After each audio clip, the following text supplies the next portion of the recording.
Olá, pessoal, sejam todos bem-vindos ao nosso curso de Estatística para Todos. Esta é a primeira aula da oitava semana e nós vamos dar continuidade ao que a gente já estava falando na semana passada, na semana 7, que era a questão de variáveis aleatórias e suas distribuições de probabilidade.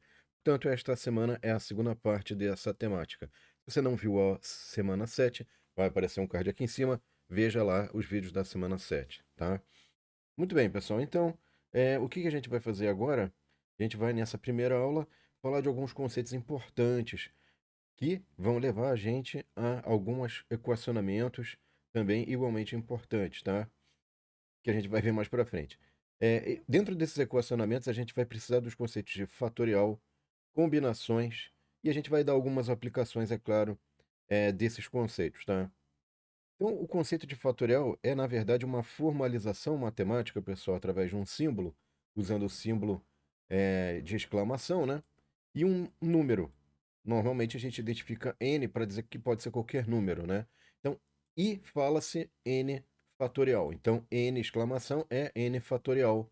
E esse n fatorial quer dizer o seguinte, quer dizer a seguinte operação matemática. Eu vou pegar todos os inteiros de 1 até n e vou fazer o produto deles. É o produtório, tá?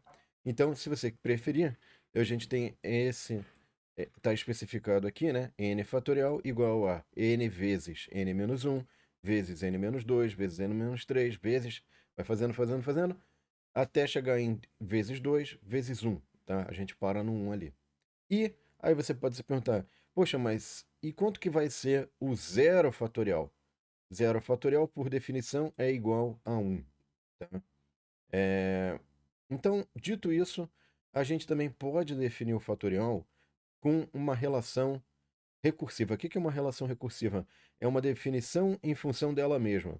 Ou seja, por exemplo, n fatorial é igual a n vezes n menos 1 fatorial. Vocês reparem que aqui eu defini o fatorial em função do próprio fatorial. E essa relação recursiva, o caso base dela, ou seja, o caso onde eu vou parar, eu não vou ficar chamando a própria definição para achar o valor dela mesma, é o zero fatorial igual a 1, tá? Eu vou colocar alguns exemplos aqui, esses conceitos vão ficando mais claros. Então, por exemplo, 5 fatorial é, na verdade, 5 vezes 4 vezes 3 vezes 2 vezes 1. Se você fizer essa multiplicação, esse produtório dá 120. Se você fizer 5 menos 5 fatorial, tá? Vai dar zero fatorial. Zero fatorial, por definição, puxando a definição aqui, ó, vai dar 1, tá? E se você quiser fazer o cálculo do 6 fatorial, na verdade você pode usar a relação recursiva, né, que é dizer, olha, o 6 fatorial na verdade é o 6 vezes eu tenho que fazer a operação de 5 fatorial. Mas se você já fez a operação de 5 fatorial, você pode aproveitar, você não precisa refazer aquele produtório todo, né? Substitui aqui, 6 vezes 120 dá 720, tá? Muito bem. E o que que tem a ver esse fatorial? Onde é que a gente vai usar esse fatorial? No cálculo de combinações, tá? O que que são as combinações, pessoal? As combinações fornecem para a gente um número de maneiras que um conjunto de n elementos pode ser combinado para formar subconjuntos contendo x elementos, tá? Então, eu vou formalizar, eu vou dar a definição formal aqui, depois a gente vai ter um exemplinho. Não se preocupe com essa definição formal, tá? Então, vamos lá, ó. Como é que a gente escreve esse tipo de operação? Qual é o símbolo que representa essa operação, né? Combinação de nx, combinação de nx a x, combinação de nx a x. Vocês veem que é a mesma coisa, tá? São formas diferentes de representar a mesma coisa. Isso aqui é uma forma, outra forma de combinação de nx a x. E aqui tá num formato em que já fica mais fácil de fazer a conta, que é a combinação de nx a x, é n fatorial no numerador, e no denominador a gente tem x fatorial vezes n menos x fatorial. Observem, portanto, que eu vou precisar da definição que eu forneci para você anteriormente de fatorial. Tá? Muito bem. E aí você fala, poxa, mas eu não vou usar fatorial, eu não vou usar combinação. Vamos ver, olha só que interessante. Eu vou mostrar um exemplo aqui no qual a gente vai usar, tá? Então imagina o seguinte, imagina que você tem aí que bolar opções, você tem 3 opções de cápsulas de café e você gostaria de montar kits com essas opções de café, né? Na verdade, os seus kits de presente vão ter 3 opções, só que de um total de 5, tá? Então imagina o seguinte, você tem 5 opções aí de café, A, B, C, D, E, e você quer montar kits de presente de café diferentes, né? Não pode ser igual, esse kit ele tem todas as cápsulas que o outro kit tem. Então não é o mesmo kit, na verdade, né? Então a ideia é quantas são as possíveis combinações que eu posso obter, né? Então veja o seguinte, eu tenho 5, eu vou formar subconjuntos de 3 e eu quero saber quantos são as possibilidades ali de diferentes kits, onde a diferença é pelo menos uma cápsula é diferente, pode ter mais, mas pelo menos uma é diferente da do outro kit, tá? Se a gente aplicar a fórmula aqui de combinação de 5, 3 a 3, a gente vai ter 5 fatorial dividido por 3 fatorial. 5 menos 3 fatorial é 2 fatorial, tá?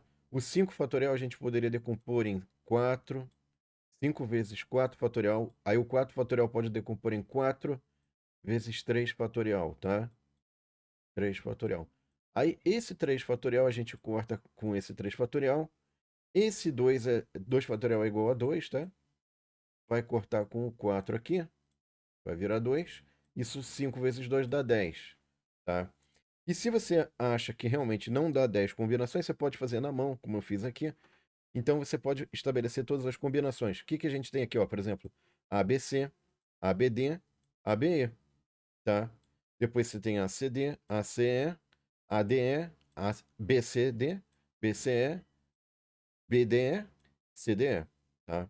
Repare que, por exemplo, a diferença entre esse conjunto aqui e esse conjunto é essas cápsulas aqui, ó, que são diferentes. A e C são diferentes. Então, se você verificar esse conjunto, não é igual a nenhum outro conjunto de presente. Por quê? Porque sempre tem pelo menos uma cápsula aqui, ó, que é diferente, certo? Que era o que a gente queria, tá bom? Outra, aí você fala, ah, não, mas eu não quero formar kits de presentes, isso pra mim não tem utilidade. Tá bom, então vamos jogar na Mega Sena. Pronto, ó, Mega Sena. Qual é a sua chance de ganhar na Mega Sena? Quantos são os possíveis jogos? Tá? Suponha que você quer fechar a Mega Sena. O que é fechar a Mega Sena? Você vai lá, faz todos os possíveis jogos e você vai ganhar. Será que vale a pena fazer isso? Né? Quantos são os possíveis jogos? Detalhe, pessoal, estou falando isso, ele está falando bobagem. Teve uma loteria nos Estados Unidos, isso tem prova histórica, tá? Que o pessoal não fez essa conta, o pessoal que bolou a loteria. Uma pessoa descobriu que podia fechar, fazer todos os jogos da loteria e que o prêmio que era pago valia a pena para fechar todos os jogos. Aí o cara fechou todos os jogos, ganhou o prêmio, ficou rico, né? Parabéns. Então vamos ver aqui se esse é o caso. Não é, infelizmente, tá, pessoal? Mas vamos lá, ó.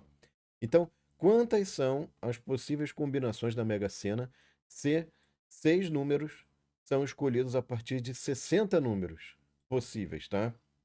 Então eu tenho aqui combinação de 66 a 6. Combinação não.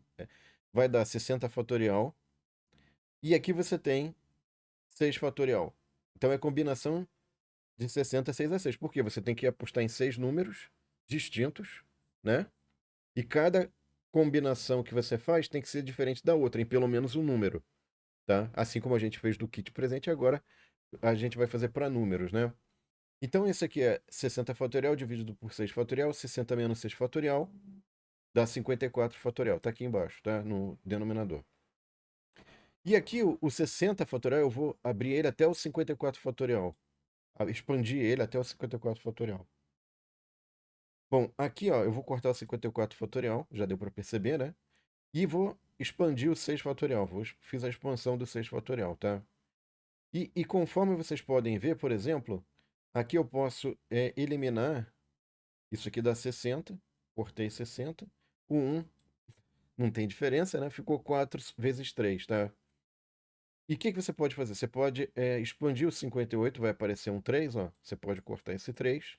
E você pode expandir o 56 para poder eliminar o 4 do denominador, tá? E com isso você vai ter, então, 59 vezes 19, vezes 57, vezes 2, vezes 7, vezes 55.